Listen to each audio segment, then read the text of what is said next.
So we proceed with the second presentation for session 3. I would like to invite Peter Buxton, our Geoscience Information Management Program Coordinator, to give us an update on SARIG, short form of South Australian Resources Information Gateway, which many of you are aware of. Peter is the team lead for the Minerals, Data Management and Delivery team with the Geological Survey of South Australia. He is closely involved in most surveys projects from the data management perspective, and is currently the project lead for the SA Discovery Mapping project, which you will hear more later. Peter has 25 years of experience as an industry geologist and a government data manager in the geological, water, and GIS space. Over to you, Peter.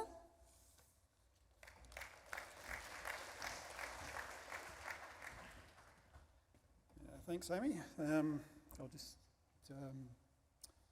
preface this by pointing out that actually SARIG's not my area of responsibility, and so what I'm presenting on today, actually the credit for the work that's gone into this sits with Christy Gerard and other people within the Geological Survey who've assisted her in developing all of this. So that's just an important preface to what I'm presenting. So today we're going to talk about some new geochemistry aspects that have been rolled out to SARIG this year. In the geochemistry space, the survey has been mentioned a few times today, has over 140 years worth of data. It's about 63 million analytical results stored in the database, so it's a very significant data resource for the survey, and these geochemistry tools that we've developed I think are a real adjunct to that very important data set. Then we'll have a look at some MT and passive seismic data that's just very recently become available, and also some changes in the rock sample space. So starting off with the maximum downhole geochemistry data set. So when you're in SARIG, if you are looking at that main dashboard down the left-hand side of the SARIG screen, you'll find an area there that says the maximum downhole data set, and if you click on that, you'll open up this screen here. Just at the moment, as always happens when you go to do a presentation on something, copper's decided to be a little bit different all of its own accord and jumped itself up, probably related to the minister deciding it wanted to be a critical mineral. We'll get that one sorted over the next couple of weeks, and it should go back and play with the rest of its friends a bit more happily. But you can select any of those data sets there, and when you do, this is the screen that you will see. So the map will then have all of the drill hole locations with copper results displayed, and these have been normalised to crustal abundance for display purposes, so that helps to really highlight the high versus the low copper values in a visual way. And if you click on the active layers, wrong one, the active layers button up the top here, you can get access to a legend over here that will just tell you more about what the display is telling you, but it also has access to metadata and download capabilities if you're choosing to download the data set. You can use the identify tool, which just sits up here. Click on any point on the map, and that will give you the relevant data about that point down on the left-hand side of the screen there, and there you can access the actual, in this case it's copper, so the actual copper value for that particular location for the maximum value down that particular hole. And you can also see the key identifiers for the drill hole and the actual rock sample itself. And if you click on those blue links, that will take you through to the more detailed data that sits behind those drill holes. But within here you can also see you've got access to to the depth information, and as I said before, the copper, the analytical method, and the location coordinates are available to you there as well. The other tool that sits within the geochemistry space that's come out this year is the ability to download the data in a wide format. Now, this is one of the most requested aspects for our geochemistry data that we hear about very regularly. Is a common complaint that you can't get it in that wide spreadsheet kind of structure format. That is really problematic for us when you're talking about 63 million records. You try and flip that into a wide format, it becomes a very, very unwieldy data set. So what we've done is give you a way of accessing a customised set of data with a number of filters over it that can bring it down to a more manageable data set than we would otherwise be providing. So to get to that, you just need to scroll down on this screen a little bit and you'll see this maximum downhole geochemistry and custom data package. This bit here is another way of getting into that maximum downhole information. And this one starts the custom geochemistry download, and we'll open a form that looks something like that. From here, you can add up to 10 different analytes to be included in your data set, and you've got a couple of optional stages that you can filter that data set on, so you can pick particular types of sample that you're interested in, and you can also restrict it to an area just by drawing a box on the map.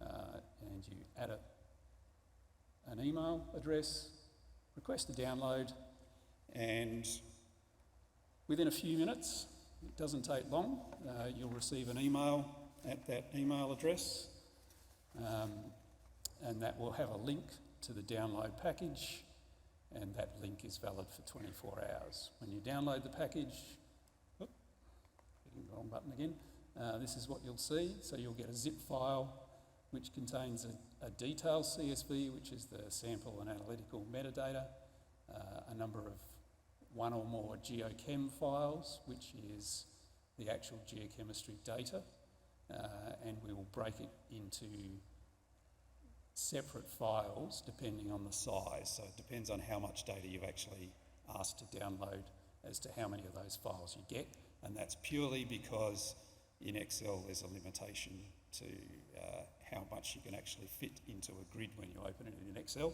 So if it's too big, we have to break it down into a number of files.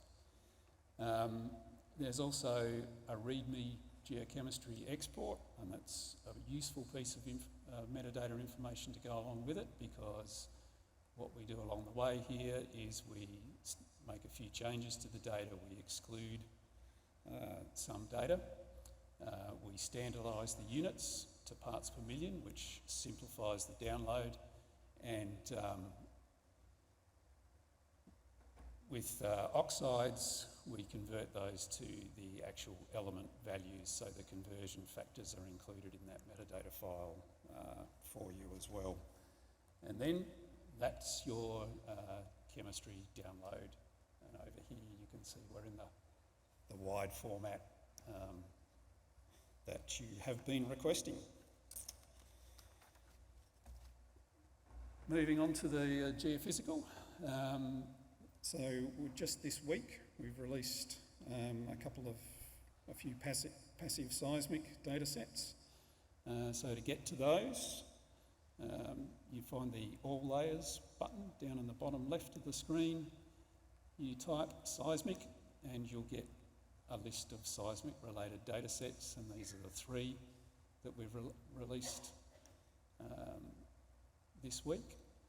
So you've got a passive phase velocity data set, and a shear velocity data set, and finally the passive seismic stations that have been used to create those data sets.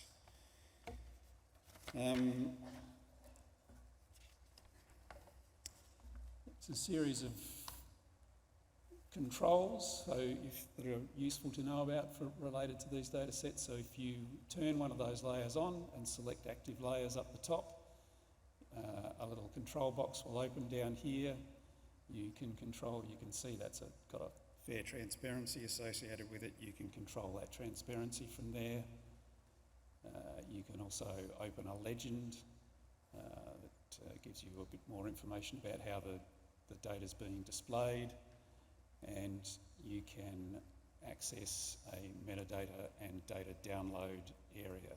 So when you click on that button, you'll move through to the SARIG data catalogue for this passive seismic data, the record that's in there. So that gives you a description of the data set, and then down here you've got the ability to download the entire package of passive seismic data.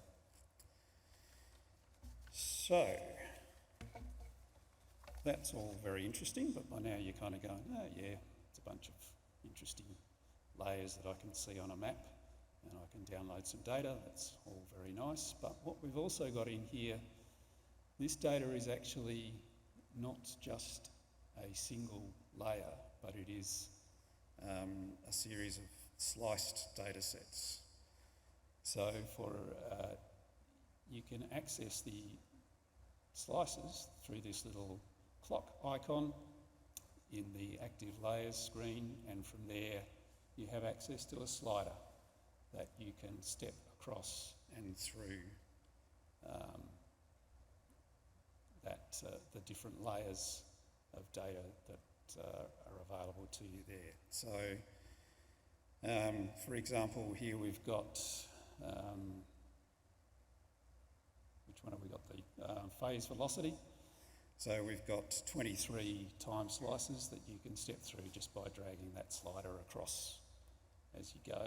And similarly, we've got depth slices for the shear velocity, and we've got 24 different time slices that you can access just by dragging that slider across. The other new geophysical data set that's just come out this week is some depth slices in the magnetotellurics area. So again, very similar process. Choose all map layers, search MT, and you'll get the magnetotellurics data. And here are the three new layers. We've got two Delamerian layers, a north and a south, and a western Gawler that's related to the GP2 project. And very similar to the passive seismic, so you'll get a transparent layer displaying the passive seismic data, and then you've got the stations that we use to capture that. And again, you've got that ability to step through the depth slices using the little clock icon to open the slider bars. And in this instance, we've got 82 separate depth slices across those data sets, going from near surface down to 40 kilometres in depth, and drawn from 400 stations across the state. And last but not least is some new rock sample layers. So again, that similar process. You can use the all map layers, search for sample, and you will see all of the rock sample layers available to you. The new ones that have come up are related to the drill core library. We've got two layers in here, one of which will show you all of the rock samples that are held within the core library. And the second one will show you all of the thin sections, so the locations of the samples for thin sections where we actually hold the thin sections in the core library. So you're able to view that information, decide if it's of interest to you. If you're interested in inspecting either those samples or those thin sections, you can then contact the core library and ask them to make those available to you. The other data sets that we've made available now are separating out some surface samples. So here we've got locations of all of the surface samples that are held within the database. These are broken down according to some rock group categories. So we've got cover, metamorphic, sedimentary and igneous, and then a fifth one to cover anything that doesn't fit under one of those. And again, if you use the information tool on one of those locations, you'll get a summary of the data that's related to that particular rock sample. You will have access through a link up here to the complete database for the information for that sample. So here, any data that we hold in the database that relates to that rock sample becomes available to you. So in this instance, we've got location information, which you've already seen on the map anyway, but we've also got petrology, so you'll be able to view and read the petrology information related to that, and you also have access to any references that we know of or hold for that data. And that's it for me, so thank you very much.